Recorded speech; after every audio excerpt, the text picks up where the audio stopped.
नमस्कार साथियों, in this classes में एक बार फिर से आप सभी लोगों का स्वागत है। आज का जो हमारा टॉपिक है वह है हुमायूं पे। आज हम लोग हुमायूं के बारे में जानने का प्रयास करेंगे। चलिए इधर बोर्ड पे आ जाएं। मैं बोर्ड पे कुछ चीज़ें लिख रहा हूँ। हुमायूं, हुमायूं। अगर हुमायूं के शासनकाल की हम बात करते हैं कि हुमायूं ने कब से कब तक भारत में शासन किया, तो उसको हम दो भागों में देखेंगे। जो उसका पहला भाग होगा वो 1530 ईस्वी से 1540 ईस्वी। उसके बाद उस टाइम पीरियड के लिए हुमायूं राजनीति से दूर हो गया था, और जो उसका दूसरा भाग होगा वो 1555 से 1556 ईस्वी। देख लें बोर्ड पे ध्यान से, बोर्ड पे दिख रहा है। अब कुछ चीज़ें मैं लिखते चलूँगा और उसको आप लोग अगर नोट करना चाहें तो नोट कर सकते हैं। अब हुमायूं के जन्म की हम बात करते हैं कि हुमायूं का जन्म कब हुआ था। तो 6 मार्च 1508 ईस्वी, 6 मार्च 1508 ईस्वी को काबुल में हुमायूं का जन्म हुआ था। हुमायूं के मूल नाम की बात करते हैं। हुमायूं का मूल नाम, तो हुमायूं का जो मूल नाम था वह नासिरुद्दीन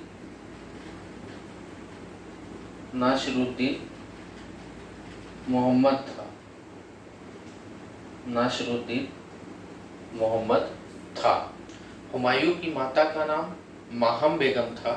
हुमायूं के पिता का नाम बाबर था। उपनाम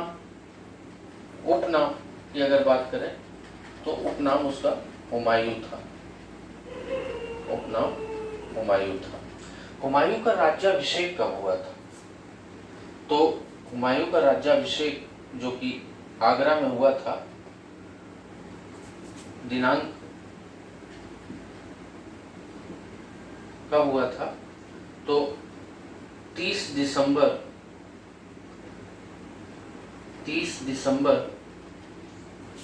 1530 ईस्वी को हुमायूं का राज्याभिषेक हुआ था। ये सारी चीजें आप लोग नोट कर लें अगर नोट करना चाहें तो। चलिए, ये तो हुमायूं के बारे में एक संक्षिप्त परिचय था। अब हम लोग जो हुमायूं के विषय में पढ़ेंगे उसको भी मैं बोर्ड पे लिख दे रहा हूँ। आप लोगों ने नोट कर लिया होगा इसको। देखें, बोर्ड पे ही देखें ध्यान से।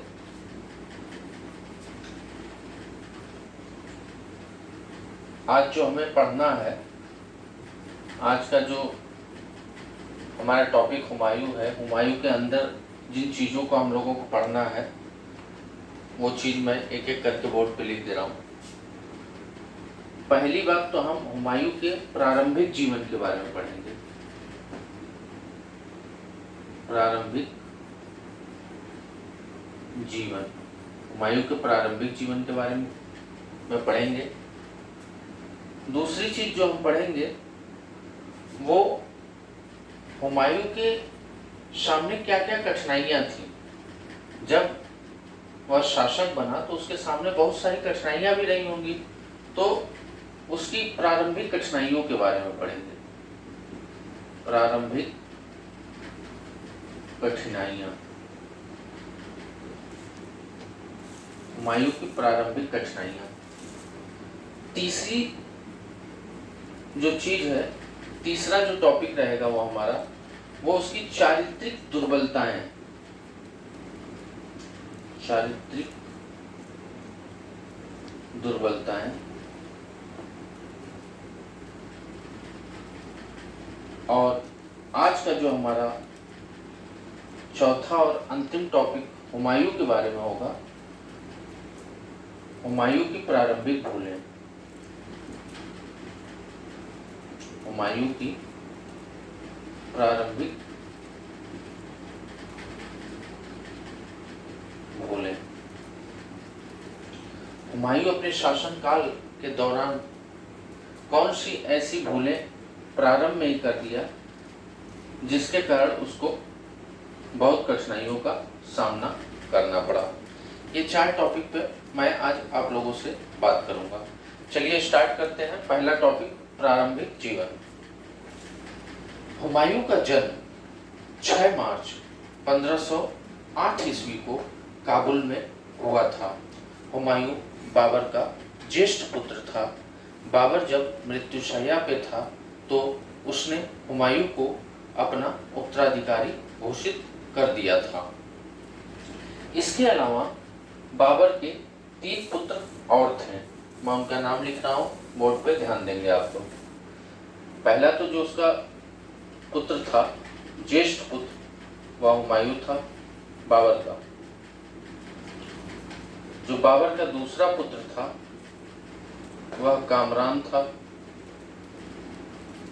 तीसरा पुत्र अस्करी था। चौथा पुत्र हिंदाल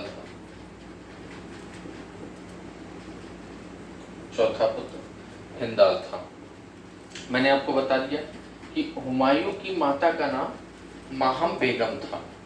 अब हम अस्करी, कामरान और हिंदाल की माँ का नाम जानने का प्रयास करते हैं। तो जो कामरान और अस्करी थे, इनकी माता का नाम गुलरुख बेगम था। क्या था? गुलरुख बेगम। मैं लिख दे रहा हूं, गुलरुख बेगम। और जो हिंदाल था, उसकी माता का नाम दिलदार अगाची था। दिलदार अगाची। तो ये इस तरीके से हमने देखा कि हुमायूं की माता का नाम माहम बेगम,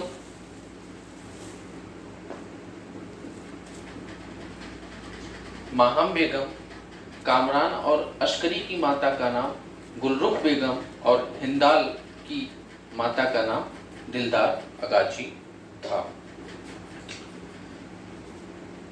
बाबर ने हुमायूं को अपना उत्तराधिकारी घोषित किया था। मैंने आपको बताया कि बाबर ने हुमायूं को अपना उत्तराधिकारी घोषित किया था। अब कुछ चीजें मैं बोर्ड पे लिख रहा हूं, आप लोग नोट भी करते चलेंगे अगर नोट करना चाहें तो, और बोर्ड पे ध्यान भी देंगे।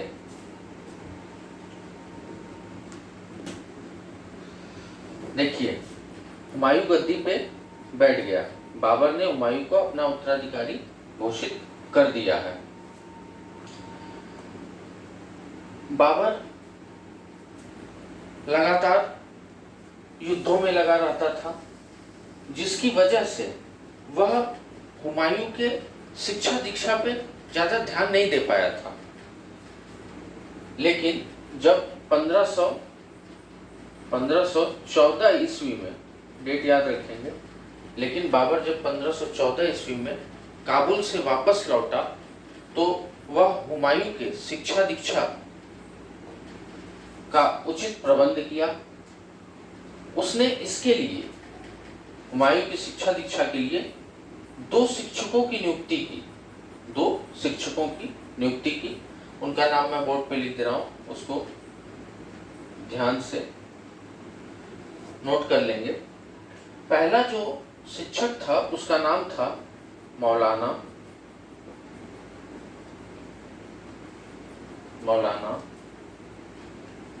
इलियास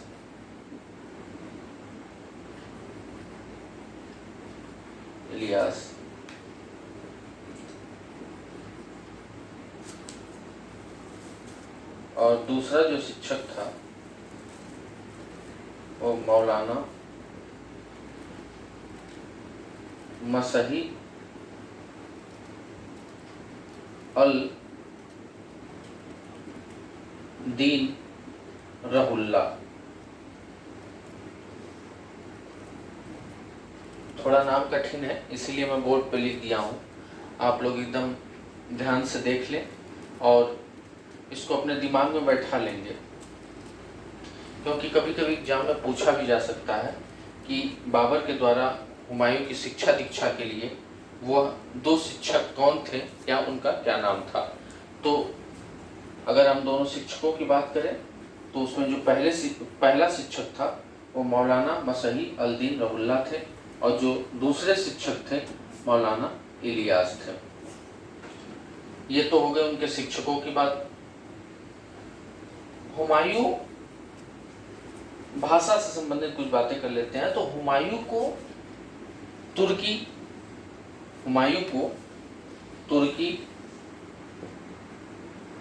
फारसी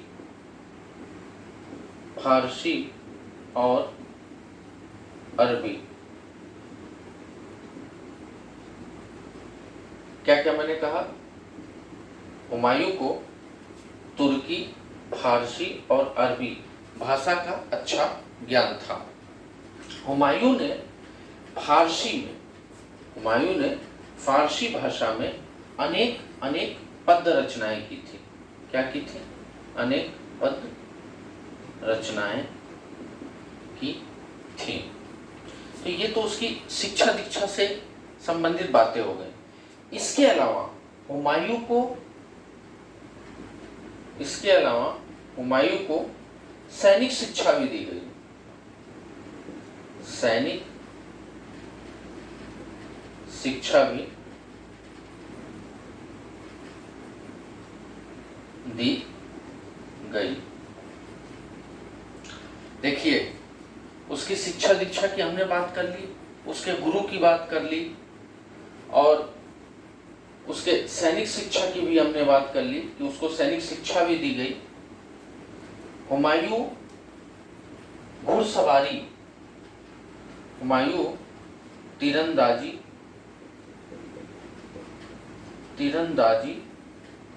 और घुड़सवारी दो चीज है, याद रखिएगा। हुमायूं जो था वो तीरंदाजी और घुड़सवारी दोनों में माहिर था। नोट कर लिए होंगे आप लोग। चलिए आगे बात करते हैं।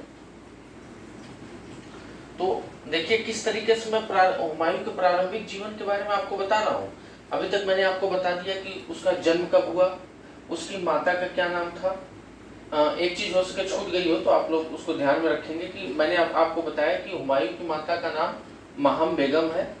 यह खुरासान के प्रतिष्ठित सिया परिवार से थी। खुरासान के प्रतिष्ठित सिया परिवार से थी।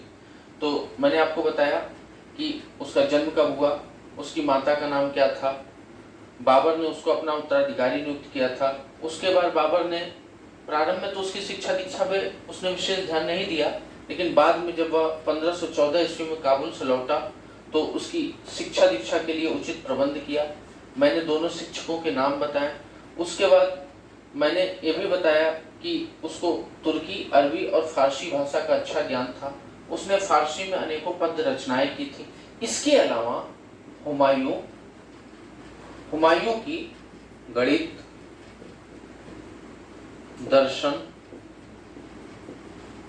ज्योतिष, खगोल और चित्रकला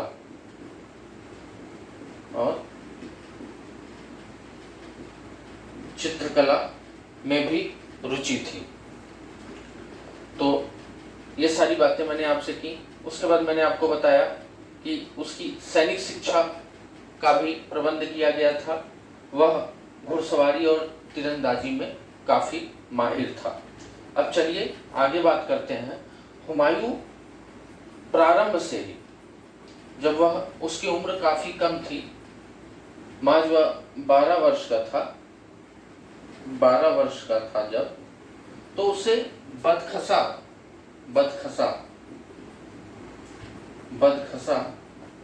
का प्रशासन सौंप दिया गया और उसने अपने कर्तव्यों का, अपने जिम्मेदारियों का,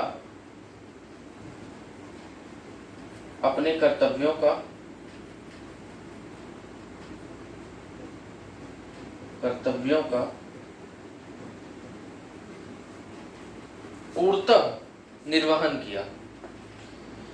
दूसरे शब्दों में अगर हम कहें तो बहुत ही कम उम्र में वह प्रशासन के कामकाज को देखना प्रारंभ कर दिया था। पानीपत के प्रथम युद्ध में, जो कि 1526 ईस्वी में बाबर और अफगानों के मध्य लड़ा गया था, तो हुमायूं ने पानीपत के प्रथम युद्ध में बाबर की मदद की थी। हिसार और फिरोजा, हिसार और फिरोजा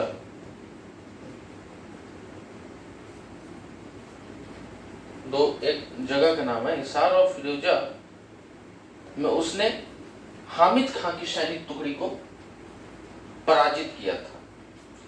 यह भी एक उसकी बहुत बड़ी उपलब्धि थी। तो देखिए किस तरीके से वह अपने अल्पायु में ही शासन के कामकाज में भाग ले रहा है और बहुत ही कम उम्र में सारी चीजों को देख रहा है। तो ये सारी बातें थी हुमायूं के प्रारंभिक जीवन के बारे में। अब एक खलीफा थे, खलीफा, जैसा कि मैंने अभी आपको बताया कि जब बाबर मृत्युशैया पे था तो उसने हुमायूं को अपना उत्तराधिकारी घोषित कर दिया था। तो एक खलीफा थे जिनका नाम था निजामुद्दीन।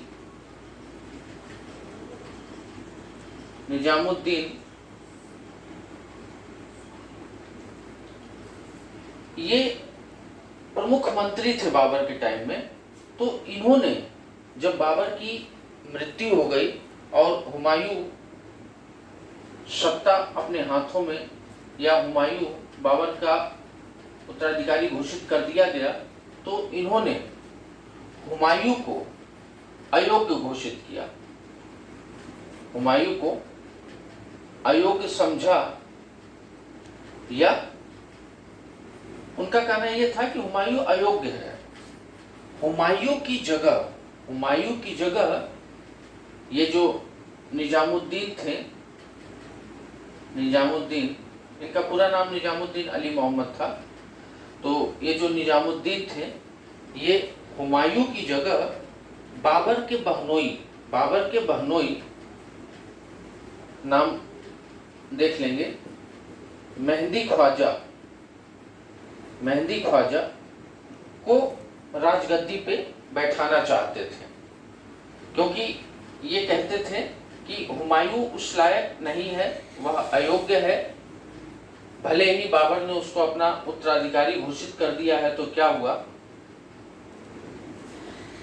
ये निजामुद्दीन बाबर के बहनोई मेहंदी ख्वाजा को राजगद्दी पे बैठाना चाहते थे। लेकिन बाद में मेहंदी ख्वाजा ने हुमायूं का समर्थन किया। जब उसको यह पता चला कि उसकी जान को खतरा है, तो उसने राजगद्दी पे बैठने का जो स्वप्न देखा होगा उसने त्याग कर दिया और उसने हुमायूं का समर्थन किया। और उसके समर्थन के बाद हुमायूं के अब राज्याभिषेक की हम बात करेंगे। राज्याभिषेक कब हुआ? जब मेहंदी ख्वाजा ने हुमायूं का समर्थन किया, तो बिना किसी विरोध के 30 दिसंबर 1530 ईस्वी को आगरा में हुमायूं का राज्याभिषेक हुआ। ये सारी बातें जो थी हुमायूं के प्रारंभिक जीवन के बारे में थी। ठीक है, आप लोग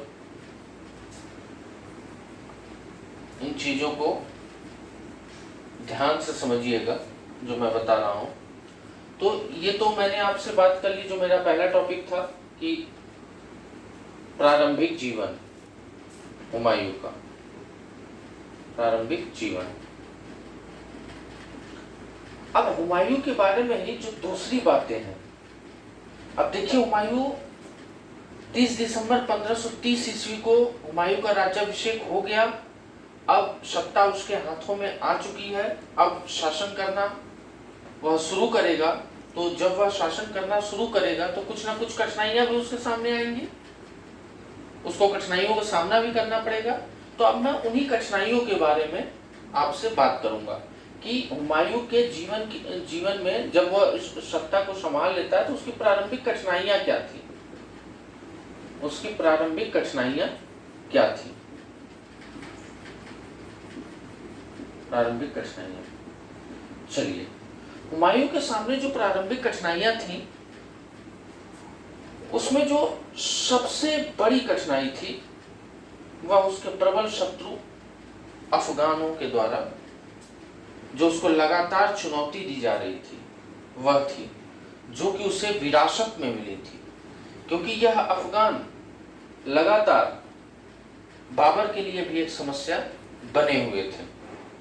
तो अगर हम बात करें तो बाबर के द्वारा विरासत में मिली समस्या या कठिनाई हुमायूं को जो थी वह थे अफगान।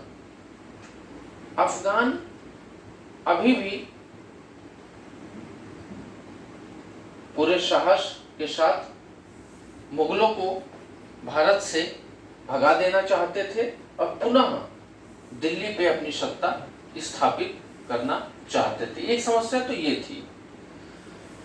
इसके अलावा जो उसके सगे संबंधी थे, उसके जो संबंधी लोग थे, जो मिर्जा अथवा या तो हम कह सकते हैं मिर्जा वर्ग के जो लोग थे, और उसके भाई बंधु भी उसके लिए एक कठिनाई ही थे। ये भी एक प्रारंभिक कठिनाइयां थी। चलिए हम एक एक करके उसके प्रारंभिक कठिनाइयों के बारे में विस्तृत जानकारी लेते हैं। पहला जो उसकी प्रारंभिक कठिनाई थी वह थी असंगठित साम्राज्य। बाबर ने हुमायूं को एक विस्तृत क्षेत्र विरासत में दिया था, लेकिन सबसे बड़ी समस्या ये थी कि वो जो क्षेत्र उसको विरासत में मिला था वह पूरी तरीके से असंगठित था। क्योंकि बाबर लगातार युद्धों में लगा रहा, उसके पास इतना समय नहीं था कि वह अपने विजित प्रदेशों को राजनीतिक रूप दे सके, उनको व्यवस्थित कर सके, उनको सुनियोजित कर सके। उसके पास इतना वक्त नहीं था। तो एक जो सबसे बड़ी समस्या थी कि उसको बाबर से एक बहुत बड़ा क्षेत्र तो मिल गया था, लेकिन वह क्षेत्र पूरी तरीके से अव्यवस्थित था, असंगठित था, जिसको हुमायूं को संगठित करना था, प्रशासनिक रूप देना था। एक समस्या ये थी। तो आप नोट कर सकते हैं असंगठित साम्राज्य, एक समस्या तो ये हो गई। दूसरी समस्या रिक्त कोष। दूसरी समस्या जो थी रिक्त कोष। जब हुमायूं गद्दी पे बैठा तो जो मुगलों का खजाना था वह पूरी तरीके से खाली हो चुका था, क्योंकि बाबर ने जो धन था उसका बहुत अपव्यय किया था। जब वह पानीपत के प्रथम युद्ध में उसको विजय मिली थी या उसको जीत हासिल हुई थी, तो उसके बाद वह अपने सगे संबंधियों को, अमीरों को, दास दासियों को और जनता को खुश करने के लिए उसने अपार धन वितरित किया था। इसी का परिणाम था कि बाद में हुमायूं को, जब हुमायूं गद्दी पर बैठा तो उस समय खजाना तो खाली हो चुका था, उसके सामने आर्थिक समस्या एक बहुत बड़ी समस्या थी। आपको पता भी होगा, मैंने आपको बताया था कि हुमायूं को जब बाबर ने सारा धन लुटा दिया तो उसको भाई समस्या तो हुई होगी, आर्थिक समस्या। और बाबर पानीपत के युद्ध में जब अपार धन वितरित किया लोगों में, उनको खुश करने के लिए, तो इसी वजह से बाबर को कलंदर की उपाधि दी गई थी। एक समस्या ये भी थी जो कि बहुत बड़ी समस्या थी। एक प्रोफेसर हैं रसब्रुक विलियम्स, उन्होंने कहा है कि हुमायूं के लिए आर्थिक अवस्था एक बहुत ही बड़ी समस्या थी। ये बहुत बड़ी बात है। जो तीसरी समस्या थी, मैंने आपको बताया कि उसके संबंधियों से, जो सगे संबंधी थे, उसके संबंधियों अथवा मिर्जा वर्ग, ये भी उसके लिए हमेशा एक कठिनाई ही बने रहे, एक समस्या ही बने रहे। मोहम्मद जमा मिर्जा, मोहम्मद सुल्तान मिर्जा, मीर मोहम्मद मेहदी ख्वाजा, ये उसके संबंधी थे। इन लोगों का अमीर वर्ग पर काफी प्रभाव था। इन लोगों ने हमेशा इसका विरोध किया, इसका, हुमायूं का, और हमेशा इसके शत्रुओं का सहयोग किया और इसके खिलाफ हमेशा षड्यंत्र रचते रहे। तो ये एक बहुत बड़ी समस्या ये भी थी उसके सामने। इसके अलावा जो उसके भाई थे, वो भी उसके लिए एक बहुत बड़ी समस्या थे। उसके भाई मैंने आपको बताया कि अस्करी, कामरान, हिंदाल, इन लोगों ने कभी भी हुमायूं का सहयोग नहीं किया, साथ नहीं दिया। हमेशा उसके लिए कुछ ना कुछ कठिनाई उत्पन्न करते थे, एक समस्या उत्पन्न करते थे। बाबर ने हुमायूं और कामरान में जो 6 तथा 5 का हिस्सा किया था, 6 तथा 5 का अनुपात जो बांट के गए थे, वो भविष्य में हुमायूं के लिए एक बहुत बड़ी समस्या बनी। और हुमायूं ने इन समस्याओं का दृढ़ता से सामना किया। हालांकि उसने अपने भाइयों के विरुद्ध कभी कोई कठोर कदम नहीं उठाया, क्योंकि बाबर के द्वारा जो उसको वसीयत दी गई थी, बाबर ने अपने वसीयत में लिखा था कि हुमायूं अपने भाइयों के प्रति हमेशा दयापूर्ण व्यवहार करेगा, कभी भी उनका बुरा नहीं करेगा।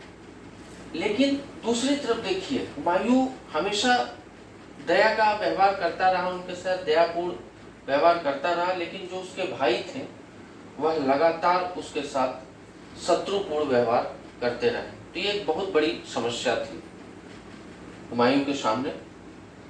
इसके अलावा ये समस्याएं तो जो थी वो थी ही थी। इन सभी समस्याओं से जो सबसे बड़ी समस्या थी वह थी अफगान, जिनको बाबर परास्त किया था, लेकिन अभी भी वह हार नहीं माने थे। अभी भी उनके अंदर काफी साहस था, काफी हिम्मत था। वह अभी भी मुगलों को भारत से खदेड़ देना चाहते थे और पुनः अफगानों की सत्ता स्थापित करना चाहते थे। हुमायूं के समय अफगानों का जो संगठन था, या अफगान जो कि उसके प्रबल शत्रु थे, उनका जो मुख्य केंद्र था वह था बिहार। वह क्या था? बिहार था। बिहार में जब महमूद खान लोदी, नाम याद रखेंगे, महमूद खान लोदी अफगानों को जब संगठित कर रहा था, क्योंकि महमूद खान लोदी अपने आप को दिल्ली का वास्तविक शासक समझता था और वह यह चाहता था कि मुगलों को यहाँ से भगा दिया जाए और पुनः दिल्ली पे अफगान का अधिकार हो जाए। तो सारे अफगानों को इकट्ठा कर रहा था। इसके अलावा अफगानों को काफी लोग सहयोग भी दे रहे थे। आपने एक नाम सुना होगा, शेर खां। ये वही शेर खां है जो चंदेरी में मुगलों की तरफ से लड़ा था। चंदेरी का जो युद्ध हुआ था उसमें मुगलों की तरफ से लड़ा था, लेकिन बाद में यह मुगलों को छोड़ के अफगानों की तरफ जा मिला और यह भी चाहता था कि मुगलों को भारत से खदेड़ दिया जाए और फिर से अफगानों की सत्ता स्थापित हो जाए। यह भी एक बात थी। शेर खां ने कहा था, शेर खां ने एक बात कही थी कि अगर भाग्य ने मेरा साथ दिया तो बहुत जल्द मैं मुगलों को भारत से खदेड़ने में सफल हो जाऊंगा। इसके अलावा गुजरात और बंगाल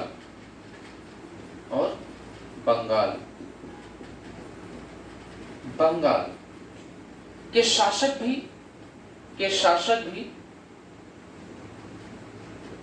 अफगानों का समर्थन कर रहे थे।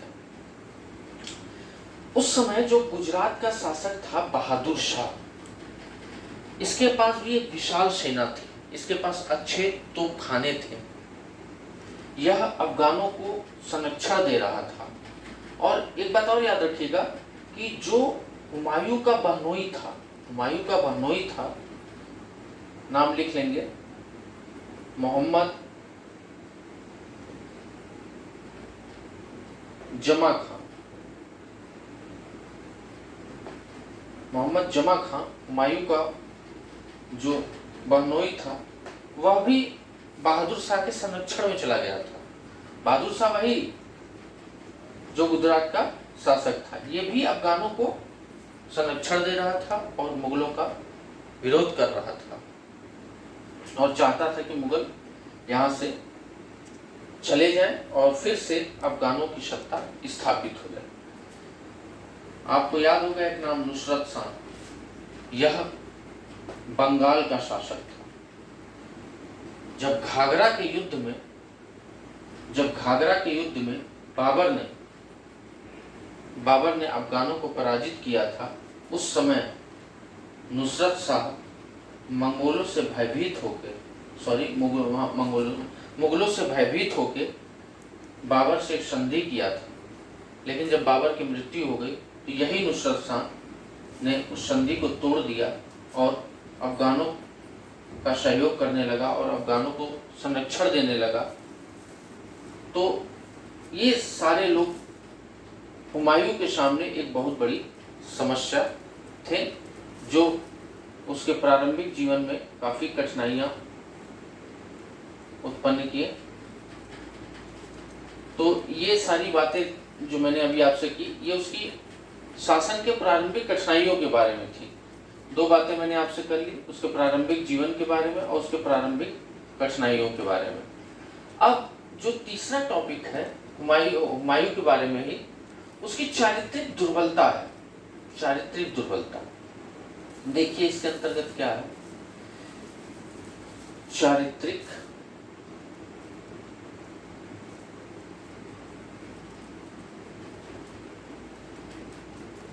दुर्बलता। यह हुमायूं का व्यक्तिगत कारण था। क्या था? व्यक्तिगत कारण था।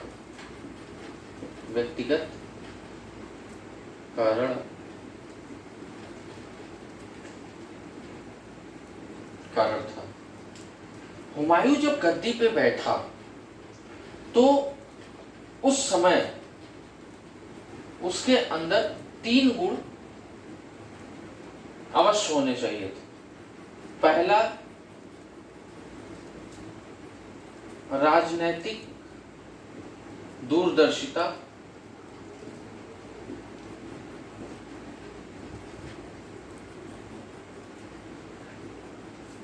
दूसरा, सैनिक कौशल। और तीसरा दृढ़ इच्छा शक्ति।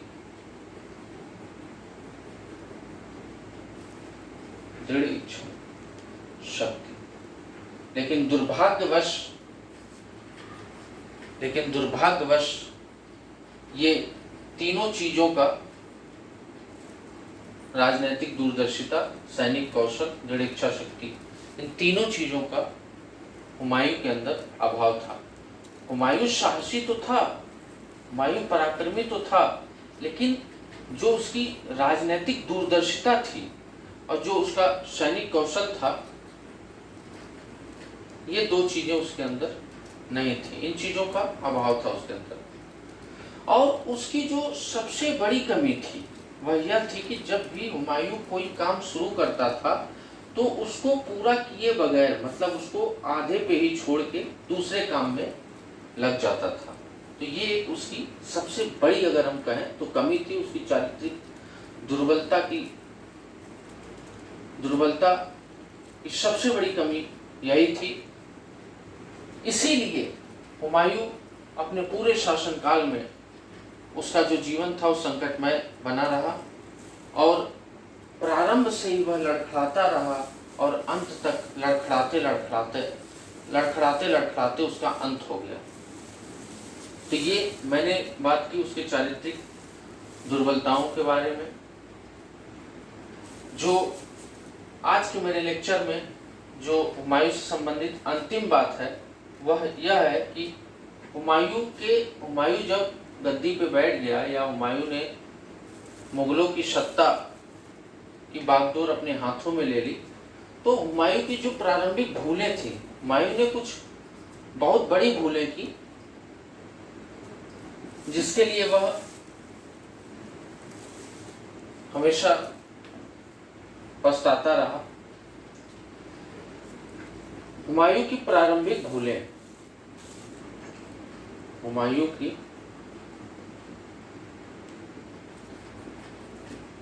प्रारंभिक भूलें, देखें इधर बोर्ड पे कि हुमायूं की प्रारंभिक भूलें क्या थी। हुमायूं मुगल वंश का एकमात्र ऐसा शासक था जिसने अपने साम्राज्य का विभाजन किया था। मैंने आपको बताया कि बाबर से विरासत में हुमायूं को एक बहुत ही बृहद, बहुत ही बड़ा साम्राज्य मिला था। मैंने बताया भी था कि कहाँ पाकिस्तान, उत्तर भारत और पूरा इधर सिंध से लेके बिहार तक, और पूरा नीचे जब उसने चंदेरी का युद्ध लड़ा था, जीत लिया था मध्य भारत तक। तो काफी लंबा क्षेत्र, बहुत ही वृहद स्तर पे जो उसका साम्राज्य था, बहुत ही बड़ा साम्राज्य था, जो उसको विरासत में बाबर से मिला था। बाबर ने अपने वसीयत में जो लिखा था कि हुमायूं कभी भी अपने भाइयों के साथ कठोर व्यवहार नहीं करेगा, हमेशा उनके प्रति जो हुमायूं की सोच होगी वो दयापूर्ण होगी, वह हमेशा उनका सहयोग करेगा। तो बाबर की इस सोच को ही जो वह हुमायूं से अपेक्षा करता था, इसी वजह से हुमायूं मुगल वंश का एकमात्र ऐसा शासक था जिसने अपने साम्राज्य का विभाजन कर दिया था अपने भाइयों में। उसके जो भाई थे अस्करी, कामरान, हिंदाल, बता चुका हूं मैं आपको। उसने हिंदाल को, उसका जो भाई हिंदाल था, हिंदाल को उसने अलवर का क्षेत्र दे दिया।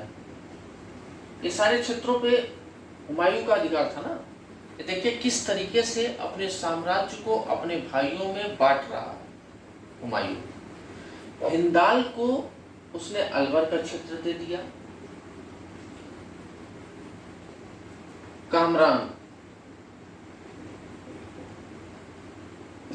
कामरान को उसने काबुल और कांधार का क्षेत्र दे दिया।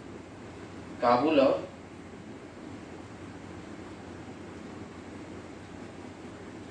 कंधार का क्षेत्र दे दिया। अब बच गए भाई अस्करी जी। अस्करी भाई, इनको भी कुछ ना कुछ दिया ही होगा। अस्करी को उसने संभल की जागीर दे दी। दूसरे शब्दों में कहे तो संभल का क्षेत्र दे दिया, संभल का क्षेत्र दे दिया। इस तरीके से वह मुगल वंश का एकमात्र ऐसा शासक हुआ जिसने अपने भाइयों में अपने साम्राज्य का बंटवारा कर दिया। ये उसकी बहुत बड़ी भूल थी ना। अगर हम राजनीतिक दृष्टिकोण से देखें तो ये उसकी बहुत बड़ी भूल थी। जब हुमायूं कालिंजर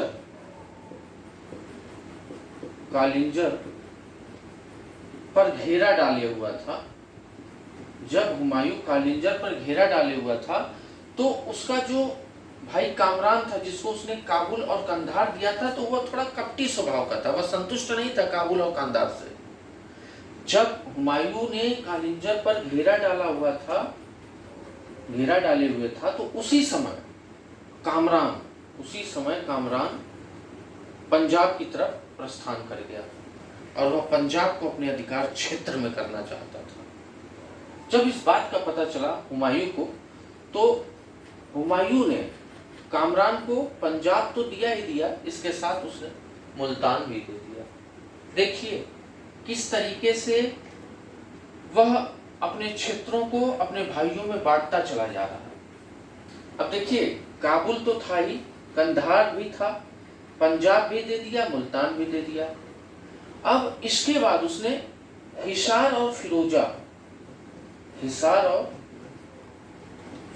वाला जो क्षेत्र था वो भी उसने कामरान को दे दिया। जब उसने हिसार और फिरोजा वाला क्षेत्र कामरान को दे दिया और काबुल कंधार तो था ही, पंजाब और मुल्तान पे भी उसका अधिकार हो गया, तो हुमायूं का मध्य एशिया से संपर्क पूरी तरीके से टूट गया। मध्य एशिया इधर सिंध, हुमायूं का मध्य एशिया से पूरा संपर्क टूट गया। अब वह वहां से किसी सैनिकों की अपनी सेना में भर्ती भी नहीं कर सकता था। एक समस्या उसके सामने ये थी, भाई संपर्क टूट गया, कोई संपर्क नहीं हो पा रहा, तो वहां के सैनिकों को वो अपनी सेना में कैसे भर्ती करेगा। और जो दूसरी समस्या उसके सामने उत्पन्न हुई, वह उत्तर पश्चिम से उसको किसी भी प्रकार की कोई सहायता अब नहीं मिल रही थी। तो इस तरीके से हुमायूं ने बहुत बड़ी भूल की, अपने साम्राज्य को अपने भाइयों में बांट के। तो आज मैंने आप लोगों को हुमायूं के प्रारंभिक जीवन,